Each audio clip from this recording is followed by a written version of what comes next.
supposed to make noise like that?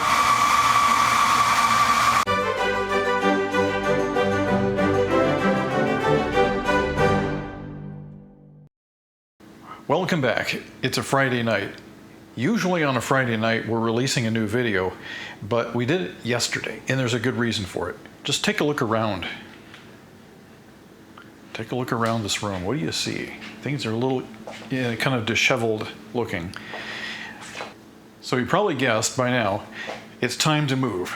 And we've been preparing. Jeannie has just absolutely busted it, getting stuff ready, getting stuff packed, and even bringing things downstairs. I come home from work, and there's literally a pile of boxes in the living room, just completely filled. So she just is amazing how she does this while I'm at work. Anyhow, let's take a look around here. I want to show you what we're living in right now. It's a 1980s era house.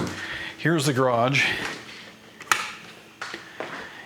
Basic two-car garage, nothing too spectacular. But I want to draw your attention to a couple of things. Over here in the corner, this is our 15-inch Grizzly planer. Now, we used this extensively back at the 1834 house in New York. We're planning on building a workshop and setting this back up so we can use it again. Down over here, you can't really see it because it's buried, but we have a jointer, 8-inch Grizzly jointer, and with that, we can do all kinds of woodworking. So hopefully, down the road, we can do a lot of furniture making, and we'll include that on the channel if you guys are interested in seeing that kind of thing. If you don't care, then we won't do it. But if you do, let us know. Come on back inside where it's cool. It is really hot outside right now, but we are in the deep south. So this is the kitchen, nothing too spectacular. It's got a microwave, coil top stove, which Jeannie insisted on a coil top stove because we cook with cast iron, and the glass top stoves don't work well with that. But quartz countertops, modern dishwasher, everything's as modern as can be, including the refrigerator. Over here is the dining room. We do have a little bit of antique furniture that we managed to pick up in New York and we brought with us. But I want to point out, look at the walls. I mean, these are kind of a grayish, greenish, I'm not sure exactly how to describe it, gray color, and it's so depressing. We are so ready to get out of here. And then take a look at the floor. The floor looks like wood, but that's actually the cheap plastic laminate stuff. It's not even real wood. It's completely synthetic. Just sounds weird underfoot. It doesn't even sound like wood. Over here is our living room.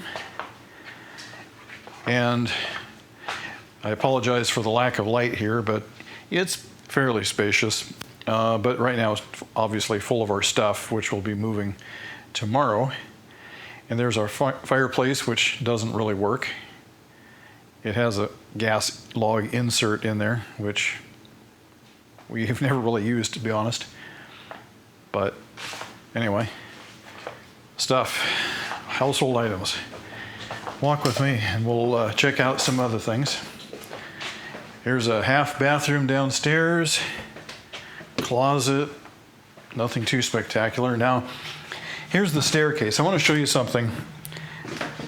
This is unbelievable. So when they put these stair treads on here, they put these bullnose edges on here, but they actually stick up by about a ½ inch. So when you go down the stairs, it's not a big deal going up, but when you go down the stairs, it forces the toes of your feet backwards, and it's really uncomfortable, especially with bare feet. It's just hard to walk down. And that's no way to build a staircase. So come on up, let's take a look. Here's the bathroom. Again, nothing spectacular. Shower, tub, sink, toilet. There's not a stitch of real woodwork in this entire house. It's all synthetic. It's made of particle board and glue pressed into a mold and painted flat white. And look at the 1980s popcorn ceiling. Isn't that interesting? So here's the washer and dryer space. Now, these washers and dryers, we bought these for the house because our good ones run on gas.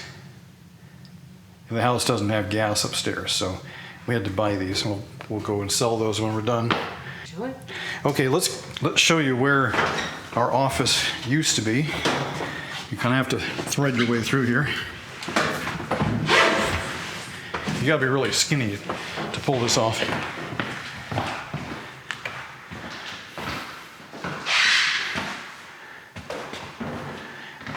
The camera girl is struggling there. Anyway, this was our office.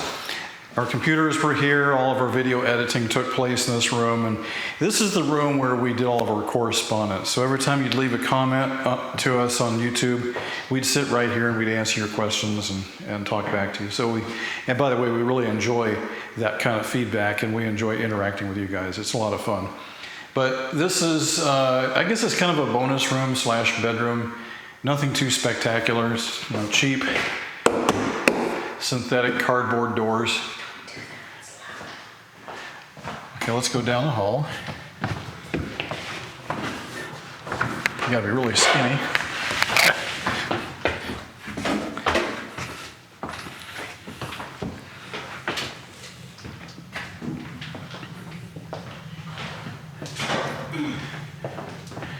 I'm gonna skip that room because there's a dryer blocking the way, but it's just a bedroom, nothing too spectacular.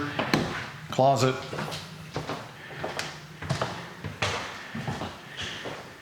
Now here's another bedroom. It just feels so tiny compared to our Victorian. I mean, we've got 8-foot high ceilings, and I don't know, maybe 10 foot by 10 foot area. It's just really small. And then a closet. Believe it or not, the closets in this bedroom are probably 3 times the size of the closets in our Victorian, which is kind of funny. Let's check out the master bedroom. Double doors, but again, they're made out of cardboard. And vaulted ceiling. 1980s popcorn all over the place. Now this room is painted a little bit different shade of gray than the rest of the house. The other has more of a greenish cast. This is maybe more towards the bluish side. But the entire house, without exception, has the same artificial floor on it. Up here in this light fixture, up until today, we had some old Edison style light bulbs in here. And we'll talk more about that in the future, so just stick with us. There's a closet, walk-in style. Kind of small, but gets the job done. This is probably the only room in the house that isn't painted gray. I think it's white. And in here, master bathroom. It does have one cool feature though, and that is the tub is an oversized tub, the kind you can get in and soak in. So that is that. I do want to show you one more thing back out in the garage.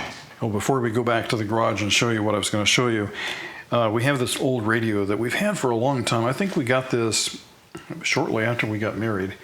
But this is a 1928 coffin-style radio, and it has a lid. Down inside there are tubes, coils, and transformers. And it actually works. But what I wanted to show you, these are the commercial laundry machines that I was talking about a couple of videos back. These are very good machines. They have given us no trouble, and they're easy to use. The controls are a little bit cryptic, but once you get them worked out, it works pretty well. So, it's a washer and a dryer, but these ones won't die. All right, that concludes the tour of our existing house, our modern house that we're moving out of. Tomorrow is moving day, and we're going to go get us a good night's sleep, and we'll be right back with you. Good morning, everybody. It's moving day. Finally here. We had our breakfast. Let's go get our truck.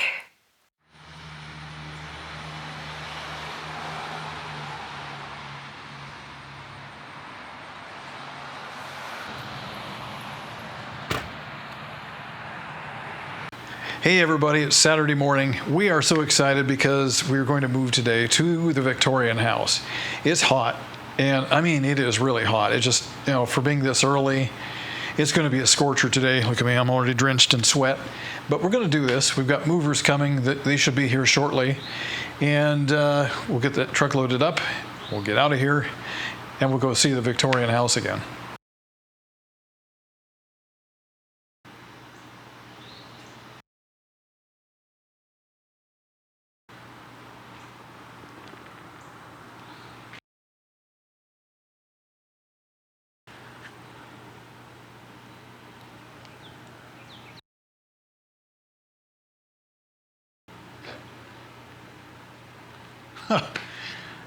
Come on, guys.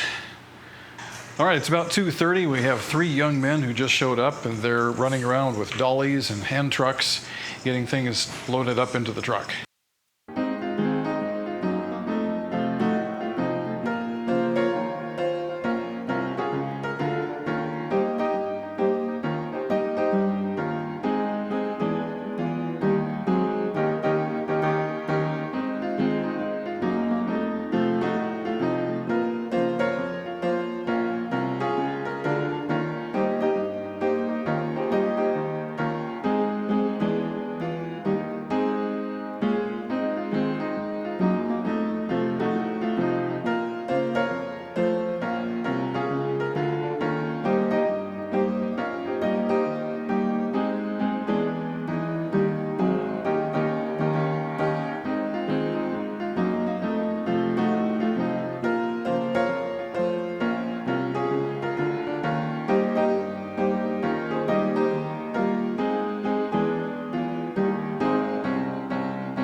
All right, guys, here we are at the Victorian house.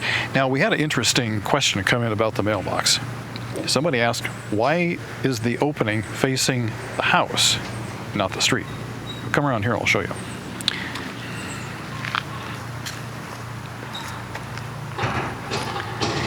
Right here it says letters, and there's a flap. Mail goes in, flap closes.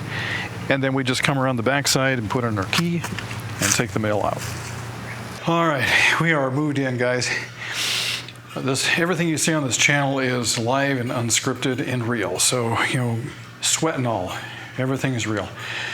Our crew was about 4 hours late.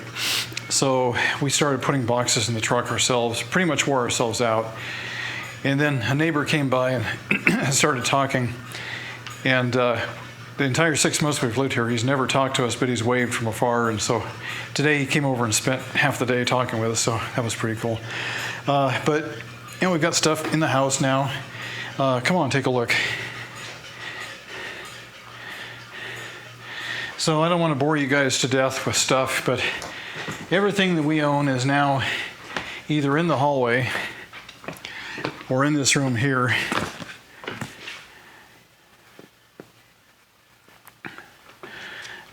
And the rest of it is across the hallway.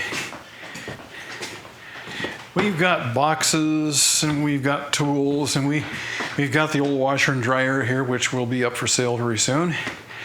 Right now we have nothing put together, but we got a text from Mike and Carol, our real estate agents, and they said that they're on the way with food and will be here shortly. So thank you, Mike and Carol, if you're watching. We love you guys. You're awesome. What else do we have? Let's go check out the bedroom with its fresh paint.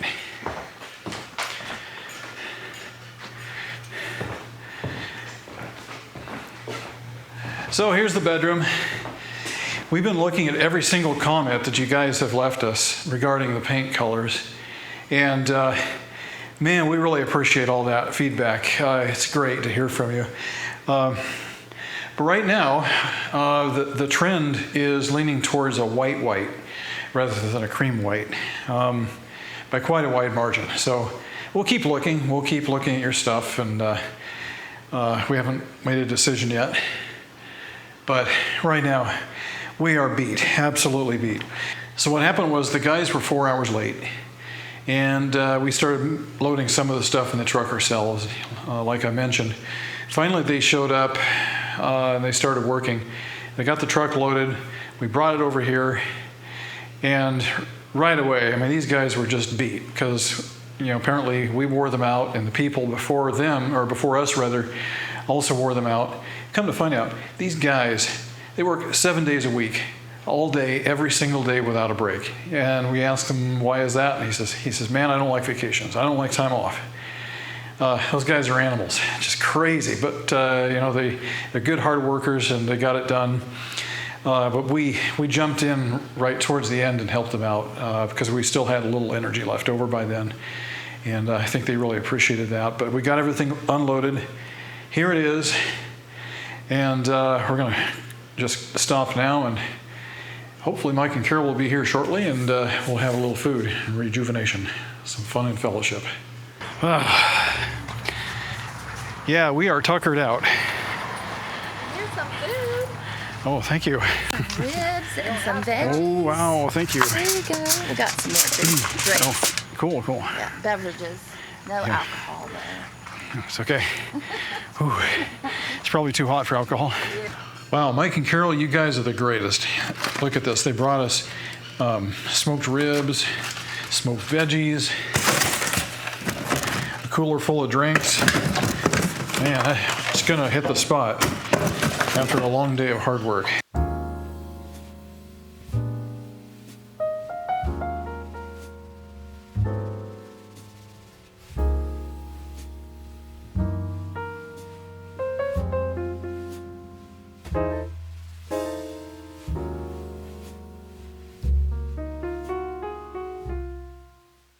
Here it is the morning after the big move.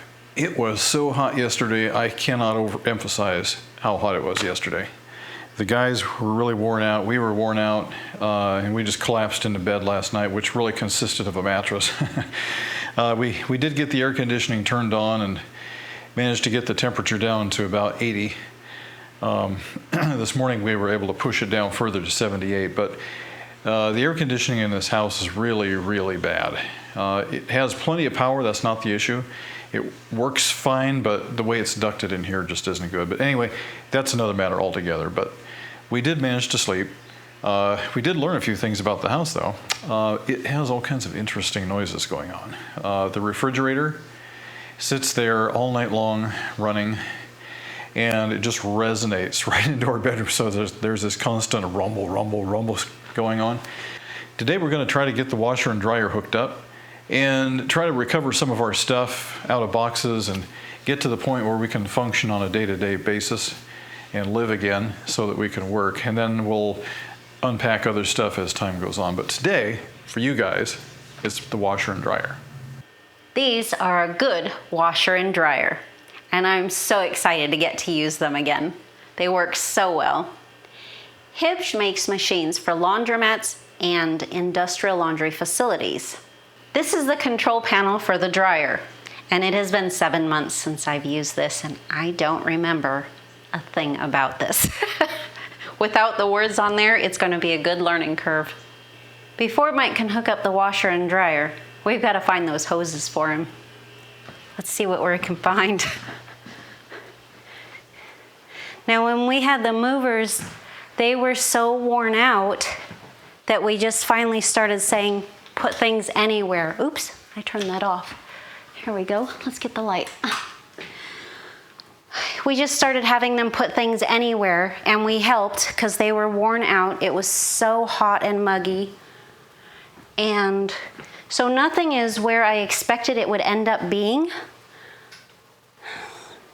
I have Christmas stuff in here. I have a seasoning tub. This is not supposed to be in here. Well, we're gonna have to find these hoses. See if we can find it anywhere. What about over here? There's a tub here. Nope, that's not it. See if there's a tub over there. I know it was in a laundry basket of some kind. Oh, maybe that's it over there. There's a laundry basket. Here's a hose. Now we need the hot water and the cold water hose. Ah, here they are. Okay, we got them all. Let's go get him started. Okay, Jeannie put this plastic over here with rubber bands to keep bugs out while we were storing these. So I'm taking that off first. This is probably a review for a lot of you, but for those of you who've never hooked up a washer and dryer, this is how it works. One side has a screen and the other side doesn't. The side that has a screen goes to the supply, the other side goes to the washer. Now you'll notice each hose has a thread running through it, at least on these ones we have. A red thread is for hot and a blue thread is for cold. Your hoses will probably be different, but they may have some kind of a stripe on there or some writing on it that says which is which. So I'm going to take the hot and put it on here where it's marked H. And I'll do the same thing with the cold on the C.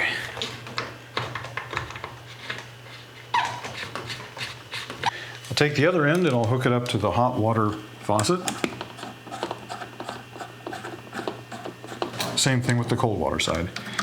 Generally, almost 99% of the time, the hot is on the left and the cold is on the right. Although, it may not always be the case, so be careful. Then I just take my pliers and tighten those down. Do the same thing at the washing machine.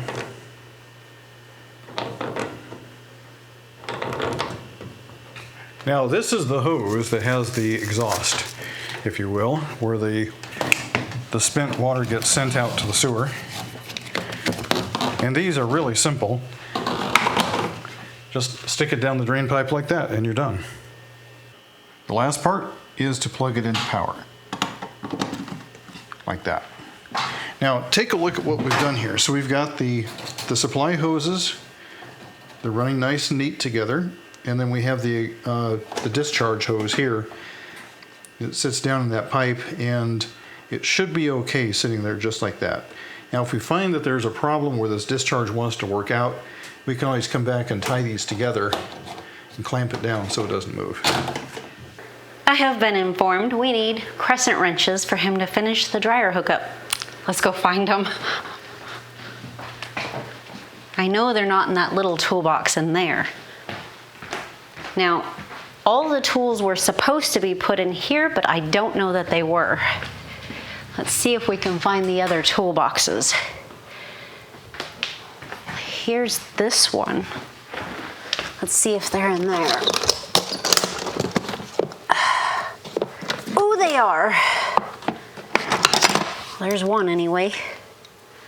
Please tell me the other one is in here somewhere.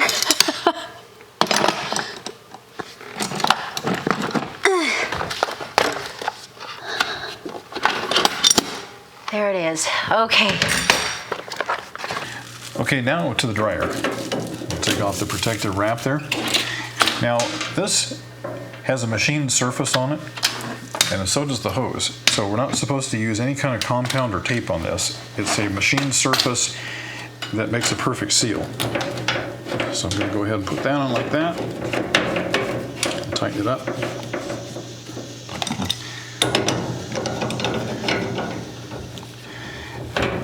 I'm putting this wrench on here to provide some back force because I don't want to turn this pipe.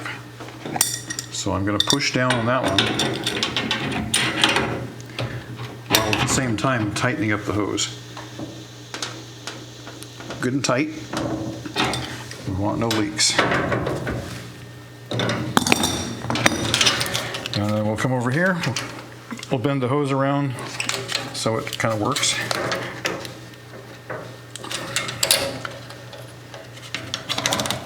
Put that on it like that. Oh, look at that.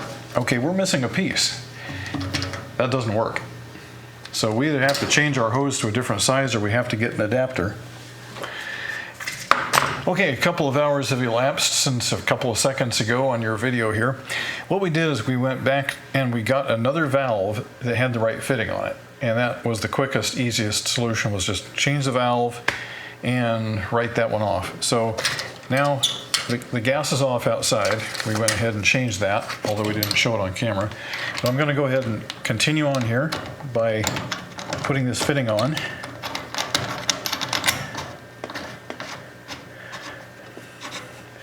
It can be a little tricky to get started sometimes, but you just have to be patient. Put that on like that and tighten it up.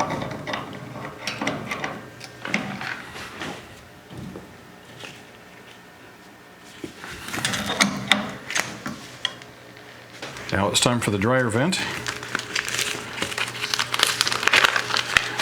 Put a clamp on first, slip it over the flange, and we'll tighten that up. Plug in your power. And now let's go turn that gas back on. The last thing we need to do is open this valve. And I'm just going to take a little bit of a sniff here. I just want to make sure that there's no bad gases coming out.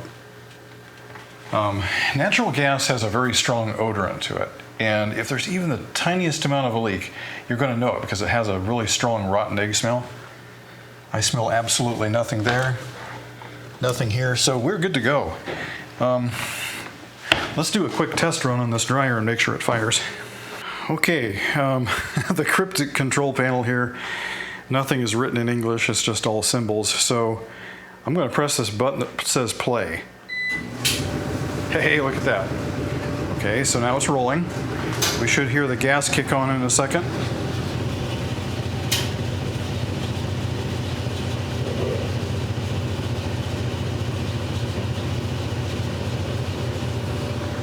That sounds like a misfire.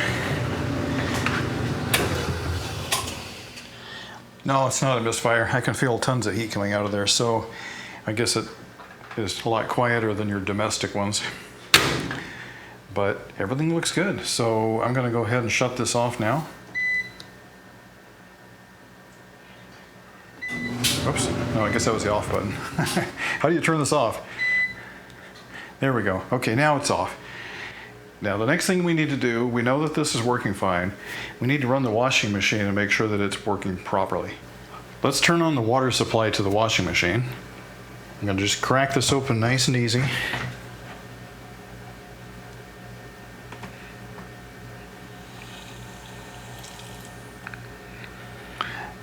I want to do it nice and slow because if something leaks, then I have a quick opportunity to shut it back off again. So everything is looking fine. I'm opening the valve completely because these are high flow valves. I want them to run freely. Now the same thing with the cold.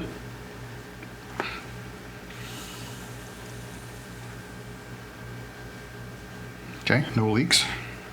After sitting for 7 months not being used, there was a little bit of water left in the washing machine because you can never really get them completely empty and dry.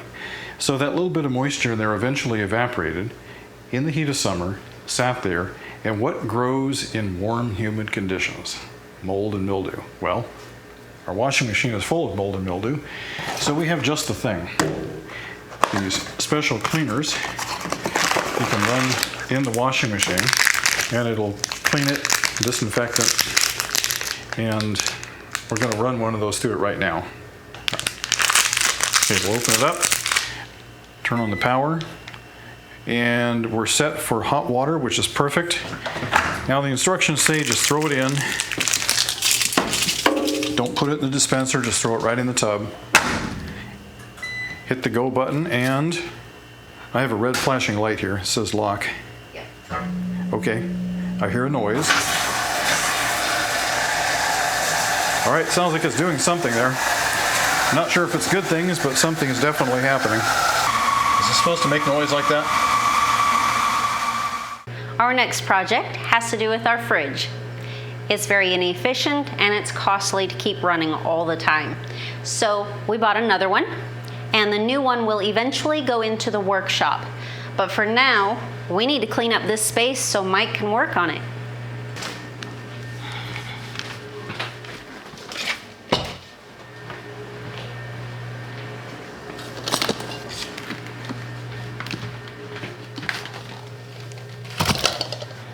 The laundry project is complete. We have everything working. The dryer works great. The washer works great. We did run a cycle of the cleaner through there, and it did help. It killed all the mold and mildew, but there's also a buildup of residue from the detergents that have been used. And so we're going to go ahead and run another cycle through there because that's supposed to clean it, and we'll use a longer run time this time. So we'll go ahead and do that now, and that'll be it for the washer and dryer.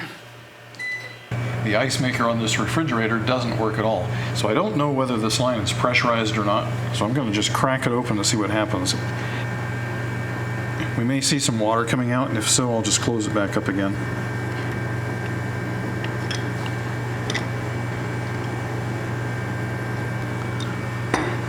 So far, nothing. I'm a little concerned about pulling this off all the way because if there is any pressure, it'll just go spraying every which way. But I was hoping to see if there was any sign of drippage. I don't see anything, but still, I'm going to play cautious and put that back on there.